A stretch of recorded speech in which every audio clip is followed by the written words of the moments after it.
और ब्रेक के बाद खबर राजधानी शिमला से, जहां प्रेस क्लब में प्रेस से मिली एक कार्यक्रम में अभिनेता अनुपम खेर ने कई मुद्दों पर बात की। इस दौरान आमिर खान की फिल्म लाल सिंह चड्ढा के खिलाफ चल रहे बाइकॉट अभियान पर उन्होंने कहा कि हर रोज सोशल मीडिया पर ट्रेंड चलता है, सबको अभिव्यक्ति की आजादी है। इससे पहले भी बॉयकॉट होता था, लेकिन जो फिल्म अच्छी होती थी वो अपना रास्ता ढूंढ लेती थी। यहां अनुपम खेर ने कहा कि कश्मीर फाइल्स के खिलाफ भी अभियान चला था, लेकिन फिल्म बहुत ज्यादा कामयाब हुई।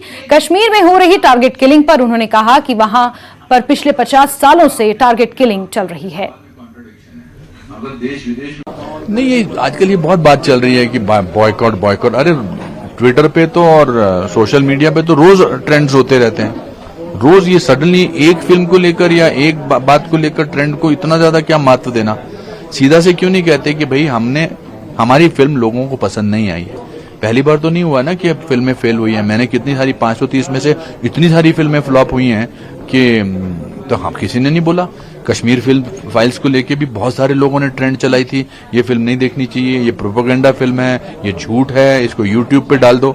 अगर फिल्म चली, अगली फिल्म अगर मैंने बनाई या विवेक अग्निहोत्री ने बनाई तो उसको लेके भी ट्रेंड चलेगी, तो इसका मतलब नहीं चलेगी।